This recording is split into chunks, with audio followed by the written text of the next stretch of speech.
The University of Detroit Mercy presents another brand new episode of Ask the Professor, the radio show on which you match wits with University of Detroit Mercy professors in an unrehearsed session of questions and answers. Today's program was recorded using Zoom video conferencing technology. The University Tower chimes, bringing another session of Ask the Professor, the show in which you match wits with University of Detroit Mercy professors in an unrehearsed session of questions and answers. I'm your host, Matt Maggio, and let me introduce to you our panel for today. I'm looking right at Professor Stephen Manning. Good afternoon. What's shaking, Stephen? Not much. Don't like the weather. Rain, No. chilly. Best weather ever. Needs to be like about 20 degrees colder, and then I'd be happy.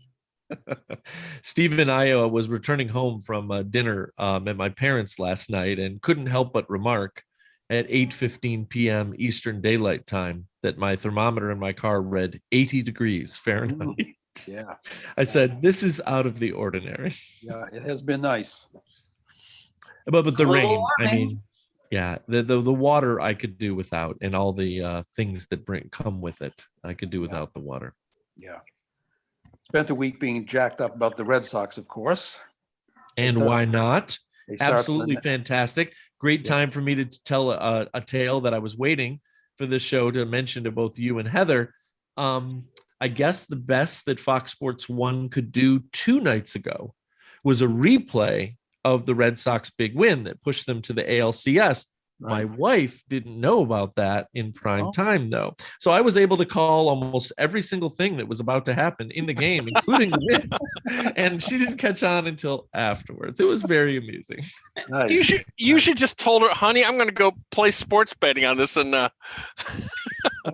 on, She's let's smart enough to press that button that shows the date of the original air. And she's like, this was yesterday. Like, ooh. Very nice. Even if you didn't like the outcome, there are some great baseball plays throughout that series. Fun. So that was fun. 100%. Of course, they Not start the again, least of they which start again is- tonight in Yep. Houston. I think about Professor Heather Hill every time I see one of my old boys, JD Martinez, go in to play, because chances are some people are going to be coming home, mostly him, in almost all of those cases. So I know that you are very excited for the Red Sox to be in the top 4 here. Oh, it's great. It's wonderful. Everybody thought Tampa Bay was going all the way, and nope. Yeah, it sucks to go wire to wire Down. and not make it to near the end. That's for sure. Yeah. And by the way, kill the Astros is all I got to say. Kill the Yankees, kill the Astros, bunch of cheaters, get rid of them. That's all I got to say. yeah, well, fun. Go It'll be fun. Sox. Go Sox. In another place on my screen, Professor Beth Oljar is there, and it was a very tender moment between you and your cat. Yeah, keep my girl. Keep my pretty Aw. girl. Don't Beautiful harass your animal. sister. Don't beat her up. a Well, little- Bally's 12. She doesn't understand why Mia has all this energy, and Mia doesn't understand why Bally doesn't want to play. So I've had to create places where Bally can get away from her on some higher spot, so she doesn't feel quite so terrorized in her own house. I'm sure she's wondering, like, what the hell? What did I do to deserve this? You had to have another cat? I love it. I love it. And of course, all of that invade with like a single withering glare, right? Isn't that how cats communicate? Sometimes, yep. Someone else I know who is big into cats, I think we just saw something, or maybe it was before we started recording, it's Professor Mara Livezey. Jupiter made an appearance. Jupiter did make an appearance, and thankfully my cats are equal in age, but Jupiter is just relentless. And Luna hisses, she growls. She's like, I don't want to play. Don't play with me right now. Is What it can you is do? it always right now though, Mara? Is there never a time It's for play always with- right now. Yeah. Yep. It's always right now, even when Luna instigates it. And then Jupiter's like, okay, I'm gonna get you now. And Luna's like, just kidding. Oh, I love it. I love it. And last but most certainly not least, we also have Professor Dave Chow with us here. Pleasure to be here as always. Any interesting sounds coming from the neighborhood today, Dave? Other than your place going up, that's about it. Still going, huh? Still going.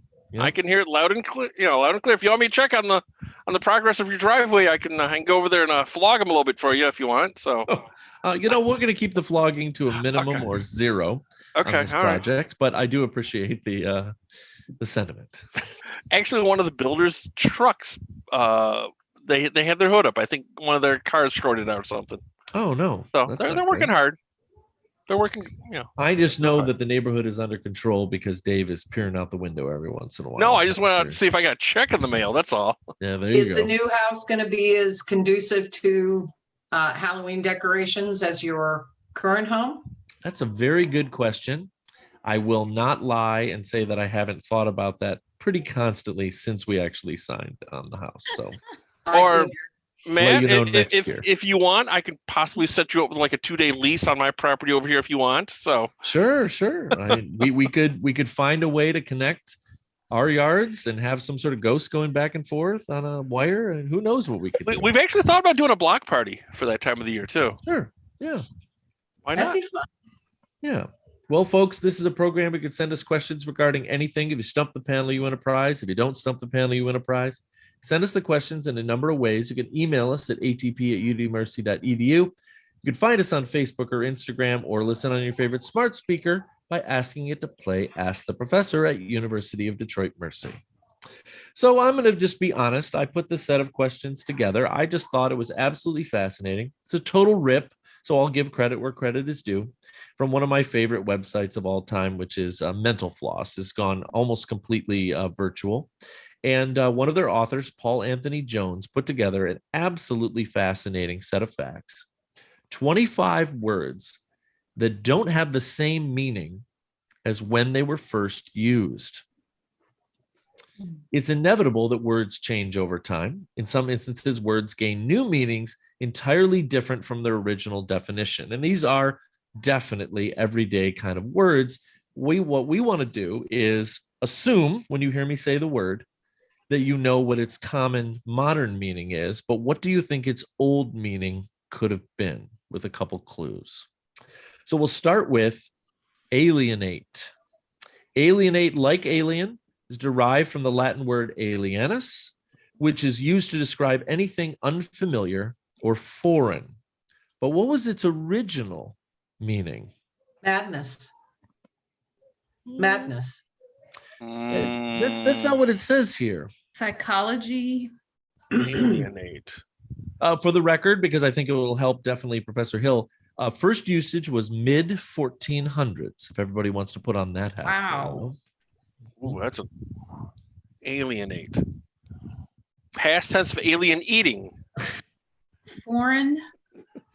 You know, foreign is one of the words that we use now, but this was a tough one to start with. What I want you to do is just kind of go one or two steps outside of the modern definition. Its original basically would have been unconnected, things that aren't related to each other.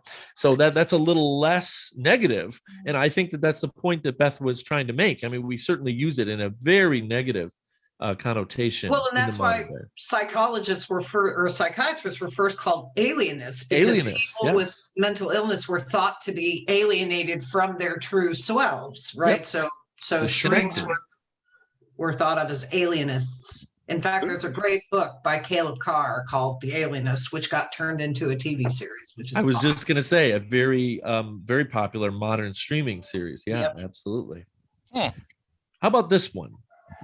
Everybody knows what ambidextrous means. Mm-hmm. Able to use both hands equally well, but that wasn't its original meaning.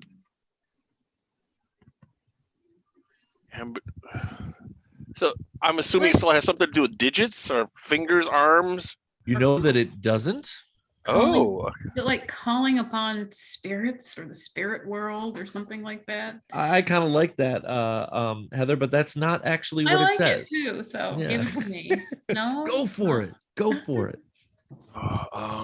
This was mid 16th century, and it had to do with the legal profession. Like double jeopardy? Getting closer. Getting closer. Ooh, It's kind of the original two-faced. So a lawyer that would take bribes from both sides of a case was referred to as okay. ambidextrous. Whoa. Using your Gotcha. right hand twice is what it meant, because that's really what the word breaks down into, right? Gotcha. Now we just say Trumpy. Trumpian. So here's my all-time favorite, and I gotta say that in the early morning when I'm taking my walks around the block, I've already see if I could get this to catch on, just like Heather with the spirits definition. I think we all know what a bunny is, but a bunny was a nickname of another common animal when it was first used hundreds of years ago. What animal was that? Squirrel. It was a squirrel. That's right. Exactly. A squirrel's first derivative Old English was a bun. That was a squirrel. And I believe squirrel comes from Greek or something like that. So they were bunnies. Yeah, exactly. The original whistle pig. I knew that was going to come up too. Of course. I think we're all used to the word cheap, meaning low cost, but that wasn't its original usage about 500 years ago. What did it mean? It's an Old English bird call. Sounding like a chicken. Yeah. Cheap. Cheap. Bird call's a good guess. Has something to do Is with it chafing or something like that, possibly? Nope. some kind of a rock or something? Or Skin Actually, disease. You're, Oh. you're a little closer with rock. What I would ask you to do is, and it's difficult, right? Divorce yourself from the emotional tie of the word cheap and then just go to the basest form. I believe that some of you know the usage of its form cheapen. To cheapen something means to ask how much it costs. Does that help? Reduce something? sale? It literally just means sale. Yeah, it just means to buy something or Oh. to trade. So when you're going to cheap somebody, you're just going to, have an exchange. And I believe that obviously it got a bad rap after, a few ways around the block. It's kind of interesting. Yeah. Nowadays, when we say we're down in the dumps, we mean that we're gloomy, in a low-spirited mood. But the original dump from which this derives was actually an old Tudor English word for something else. Going to the theater No, it wasn't. Oh. or going to a bar? Council of Nope. Chairs meeting. Let's see, Falling into the moat. Your clue is that it's probably from an even older Dutch word, D-O-M-P, dump, which I believe was also translated to the damp in English, which means haze, mist, or fog. Does that help you? like going swimming in the bog. What go and Out in the rain? So you were in the fens? That's normally. Went for a swim. I mean, you're all, as we were with the Illinois pumpkin thing, circling, the correct response. the It drain. means Oh. to sort of be lost in that moment, like if you're in the dumps, it's like you're in a fog, you're in a haze. Like, I don't know what's going to happen next. Oh, it's like in the weeds, right? Exactly. So, okay. Gotcha. got it. Okay. Gotcha. Okay. Mhm. Absolutely. Again, How- I like my response better. So Mhm. There's nothing wrong with your response. I was thinking about like when Matt first had his basement being pulled together. That's also. Oh, geez. Unbelievable. Remember, we were making the suggestion. Now's the time to put in that fake plastic skeleton. Yes. Oh, absolutely. So How about the word? Let's do handicap. Folk etymology claims the word handicap from injured soldiers returning home from war, unable to work, being forced to beg on the streets with their caps in their hands. In fact, that's completely untrue. Instead, handicap was originally from what? it didn't have anything to do with the race or betting or anything like Yeah, that, did betting. it? Golf. A disadvantage. Yeah. I mean, I'm surprised. I think we're all just like really good with words, that we get bits and pieces And we're very favored, of course, to have an English professor here with us today. But it actually was an old form of bartering. You could think about it that way. So two goods are being assessed by maybe a third person who would try to make sure that everything was going to be okay before mediator? Turn something into something else. Okay. How about, this is a very, very common word, husband. Like a farmer or somebody. Yeah, like tends to animals. Right. Yeah. Yeah, animal husbandry. Yeah. Yeah. Right. You can get degrees in it. Man In who lifts animal toilet husbandry. seat up. I think that that's a good one. This is probably the closest we've got with very, very little coming in from the side. It means something about owning a home is what it actually comes from. And I think that would apply, to having a job, owning a farm, things like that. Yep. He who has a mortgage. Exactly. Yeah. Oh my. How about the word jargon? Jargon was originally a word for what? First major usage was Canterbury Tales. I love it. Oh.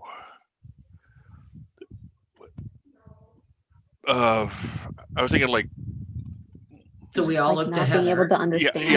Yeah. I mean, is it a soldier, a dance?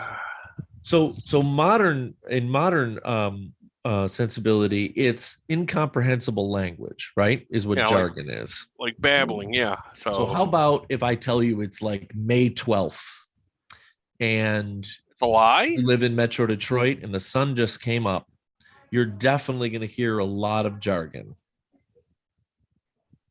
Traffic? Like a cock-a-doodle-doo rooster? Yeah, it's the twittering of birds. It's like that incomprehensible chattering of birds early in a spring morning, which of course makes perfect sense when it becomes the modern use of the word jargon. All right. Yeah. All right. But that is straight out of Canterbury Tales. Pretty cool. Okay. Thank you, Chaucer. Yeah, awesome. How about livid? Livid, describing something as livid. Is it bloody? I'm giving it to you. That's great. It was a color associated with being bruised. So you made a good connection there, Heather. That's awesome. There is a big to furiously angry, if you think about it, but being bruised and angry kind of have negative connotations associated with them. So it's an interesting color then, huh? It's a color. Yeah, it's a color of being bruised. So it's like purple, bluish with a hint of yellow on the edges. Exactly. Ooh. I think that we should be able to put this one together fairly straightforward. How about naughty? I think it's a perfect word. 100 years ago. It is a perfect word. Yeah. What did it originally mean? We know that it means kind of misbehavior in the modern sense, but what did naughty come from? Like tying knots? Every time I think you all are going to jump right all over it, I must. It has to do with the word not, like no. It does. Except like for not negative? doesn't mean no. It means help. Like to have nothing. What did you say, Matt? He said not means no, and it's like not doesn't really mean no. It means yes. Thin. No way. No, it means no how? Nothing is what Nothing. it means. It I was means just going to say. Oh, okay. Oh, okay. Not. Yes, So not. this is someone without any morals. You are being naughty, like you don't have anything, right? Yeah. Wait. I Start wasn't using talking that to in you, its- Dave. Oh, okay. I thought you were making a personal comment. That's all. Oh, Morally my God. bankrupt, I'm that going kind to of bear thing. that in mind now when I want to call someone naughty, that I could be saying that they're lacking in morals. That would be cool. It'd I be like totally that. cool. How about the word punk? Ooh, that's got a lot of things attached to it. Punk. No one actually knows where the word punk comes from, but its Pumpkin. earliest meaning in English came from Shakespeare's Measure for Measure. Man, this Shakespeare guy gets around. Mhm. punk. Drunk? Who's a Does it decent mean writer? drunk? Drunk is really close. But actually, I think it's Crazy? what do we It- say? The oldest profession? Oh, Prostitution? Oh, Yeah, it's a prostitute is a punk. From Shakespeare's Measure for Measure. However, over the centuries, the word seems to have accrued the whole host of unsavory connotation. It's like I even call my kids punks every once in a while. I might and have a to wonderful reconsider genre of that. music, right? So, Yep. yeah. When Steve and I are running and there's some younger runner out there running faster, we always refer to him or her. Well, usually young not punk. Punk. Wait, a minute, is that now? I just out of curiosity, is that something older people say to younger people? Oh yeah, absolutely. Yeah, I mean, has anybody ever, like when we're all younger, do we ever look up to anybody older than us, call them old punk? Mm-mm. It's always on the downward slope, isn't it? Yep. And when Okay. we use it, we mean to imply that they're being a little show-offy. Yes. Yes. Punk. And of course we're- they're not. we're- They're we're- just because running. We're going considerably slower. That's We right. actually said that to we occasionally see the UD Mercy track people running from the Yeah. university up through our neighborhood and at punks. They have their shirts off. They have these beautiful bodies, and here we are slogging along like old people. They're definitely punks. Hey, speak for yourself. No, Well, totally true. Punk was pretty popular in the United States in the early 1900s. It was a petty criminal, but by even the 20s and 30s, it had morphed into someone who is inexperienced. So it just sort of wanders around the sort of undesirable person motif. And then punk rock and Of punk course. rock, Punky Brewster. Ugh, Just, it's everywhere. How about the word thrill? ooh, To thrill. opposite of naughty. Thrill. Try full of morals. He said that sometimes in really old manuscripts, you may actually see the phrase nose thrills, as in your nose. That would be Sniffling, your, sneezing, no, runny Allergy. nose, likely, allergies. likely Shakespearean 1500s. Like a wart on the nose. That's you're getting closer. You're getting closer. freckles. It's something that these young punks these days tend to do a lot of with their nose. Does that help? Pierce their noses. Pierce it. It's piercing. Pierce. So if you're Oh. going to thrill something, you're going to punch a hole in it. Ah. Ooh. Don't Mhm. get the whole nose piercing thing. It's not for everybody, is it, Beth? Or plugs. It would hurt.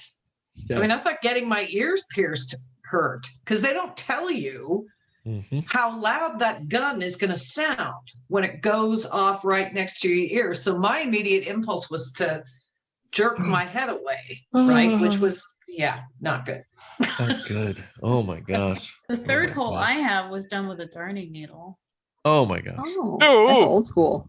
Well, we Mm. know from Pulp Fiction that if you're serious about piercing, you have to do it with a needle and not with that gun, which goes against the whole philosophy of what piercing is about, according to Rosanna Arquette. Last one here, professors. It's a simple one, a good one to end on. It's the word queen. I think we all know the queen is married to the king, but in its original usage, what do you think it meant? Second fiddle. Mm-mm. Consort. I mean, getting closer, frankly, Beth, I feel like I should give it to you. It was a general replacement word for the word wife was queen to start with. So that's how we get to I would say modern usage, but to call it modern, I mean, it's been around for hundreds of years as the wife of the king, right? Or a chess piece. Okay. Time for us to go to our list of imponderables from the Burroughs family to finish up our episode for today. And let's see here. What should we ask the professors about? Oh, okay. Now this is pretty specific. What's your favorite memory from one of your childhood birthday parties? Ooh, Or maybe we just say a childhood birthday that was particularly memorable. not What necessarily was ours. Oh, okay. okay, make it about yourself. Oh, okay. Gotcha. Let's see. I I don't guess have I that. had the chance to see this ahead of time, so maybe I should start. But I actually didn't have birthday parties when I was growing up. I can think of having like one or two. It wasn't something that I was upset about. You know, I didn't Yeah. need a bounce house and a pony or anything like that. But my birthday is, as I believe you all know, very close to Halloween. And one year we actually did have a Halloween party that was also a birthday party for me. I think I was in 3rd or 4th grade, and that was kind of fun. Oh, I had a toga party for my 17th Toga? birthday. Nice. Wow. It was really That's cool. fun. My parents bought beer and drove everybody home who had, I know Mara's got this look on her face like, what? Wait a minute. Yeah. 17, you said. 17. It was pretty, but it was pretty common for everyone at that age, everyone in school, we all drank beer at parties. It just was. Wow. So my parents were like, well, you know, you go to other people's houses and drink beer and their parents are taking responsibility. So we're not gonna tell you no. And that was that. And I looked awesome in my toga. That It is the was best part. blue. Okay, we That's need the best pictures. We need pictures. Probably still have some. That's Yes. awesome. You won't get to see them. But I Darn. probably still Okay, have what? Okay, Beth, you do know that never stops me. So I mean, come on. Last week I drew, zombie Beth with That's rainbows right. out of your butt too. So I mean, I'm not saying nothing. So draw me in a toga. Sure, I could do that. That's easy enough. Okay, birthday, huh? Okay, for me, I remember one year getting, I think, this is gonna sound real bad of me. Packaging wise, it was a brand new Monopoly board. Same game, brand new packaging. I thought I was, the Rat's Patoot right there when I got that brand new Monopoly game. That's Played cool. it for hours on end. I bet you did. It is the quintessentially American game, after It all. is, True. yeah. That is true. And I think I told you folks before, we used to play marathon sessions of it with the kids down the block. Right. Okay, it's 5:30. Time to go home for dinner. Write down where your pieces, what pieces you own, how much money you have. We continued for weeks on end. There is no way to play Monopoly without it being a marathon session. I mean, seriously. Well, we also offered credit. Oh, well. And now that's what kept the game going forever. That's all. What? Mara, have you come up with a childhood birthday memory? So I don't have any specific memories of like individual birthdays when I was a kid. I'm not sure what that means about me. But You since had I had a tragic summer birthday, childhood. since I had a summer birthday, I think a lot of the time we just like hang out at the pool. Yeah. We belong to this like pool club, so we just like go hang out, and like that was enough. That's cool. Okay, now what about food? What'd you have for food at those things? Anything memorable? Anybody have like crazy wacky food A Baby Ruth bar, perhaps? or a beer? Oh, No That beers was for exactly me. what I'm referring to. Well, Mara had food, but she had to wait 30 minutes after eating it before going in the pool. That's right. Heather, I don't know. This is a hard one. it is. man. I don't know why this is so hard. Maybe because I'm so old. Stop. Oh, please. You're younger than me, so. Yeah, we don't have to cut you in half to count the rings yet, do we? uh, I hope not. That would be too cruel. I You know, can't count that high anyway. Oh, I think there was one year when I was fairly young and my mother's mother put together this like really beautiful sort of box. It seemed really beautiful. And it had like, I don't know, like different kinds of trinkets and things, nothing really expensive, but like stuff that my mother had when she was my age that my grandmother had still kept. Right. Oh, that's And cool. yeah. And I wish I still had that now. I mean, Sure. I don't know where it all went, but Sure. it was just very sweet. And That's that's nice. tasteful. Yeah. Come on, That Stephen. I brings know. us to Yeah. Stephen. Yeah. I don't have many memories of either good or bad necessarily of birthdays. They were very much downplayed in my family as a kid. I'm wondering why. I can come up with two reasons. There was my mother was 2 days older than my dad, and this is around one was July 3rd, one was July 5th, and one of my brothers was also July 3rd or 5th. So 3 of the 5 people had their birthdays, Oh. right? And it was on the long July 5th weekend, and we just did what July 5th things. Had a dinner and The dinner and fireworks and stuff, but no big deal was made of the birthdays.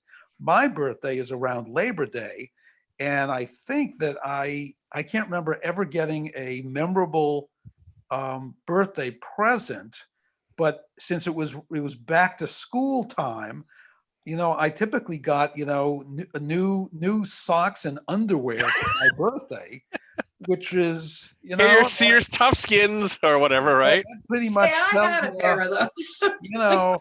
that pretty much tells you the thrill of my birthday years growing up. I mean, seriously, did anybody celebrate like their 21st, 30th? Come on, Mara, what'd you do for your 30th? What'd you do there? Was there anything? Oh, you forget my 30th was during the pandemic. Oh, Yes. yeah, So I well, stayed recent. at home and didn't see anyone. oh, Are you that young? Okay. Wow.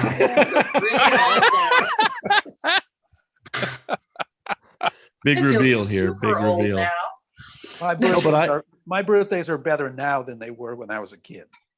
I was going to mention there's They a become lot to memorable what. as I've aged. Yeah, there's a lot to what you're saying, Stephen. The time of year. I've mentioned before how my poor sister's birthday is December 21st, and just everything gets overshadowed. So my mom would do these half birthday parties during the summer, which was a genius thing. It was just an excuse to get people together. But based on when your birthday is, there's things that happen. It's either a socks or underwear kind of situation, or it's or what I actually thought of when you were talking, Stephen, is when we first moved into our house. A baby was born right after our oldest, and he was born on the 4th of July. And they let this kid ride out. Hey, you see those things in the sky? That's all for you. They pushed it to like 13 years old. It's like, wait a second, this is a different holiday. wow.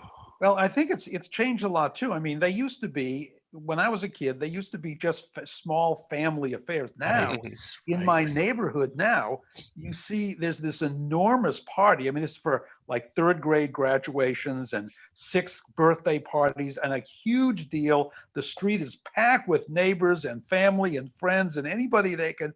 I mean, a huge deal is made of it. It's way outside the immediate family. So That's true. it's fundamentally changed. That's the bounce house. Professors. Bounce house. Yeah. This has been one of our richest discussions ever, but I'm afraid the time has come to say goodbye, Dave. See ya. Mara, Goodbye. Beth, Goodbye. Heather, Bye-bye. and Stephen. Goodbye. And now these words from University of Detroit Mercy. Ask the Professor is transcribed in, all of our homes, but usually it's in the Briggs Building in the Department of Communication Studies in the College of Liberal Arts and Education at University of Detroit Mercy's McNichols campus. Ask the Professor is produced and technically directed by Michael Jason and Brian Masonville, and our executive producer is Professor Jason Roach. Until next week, I'm your host, Matt Mayo.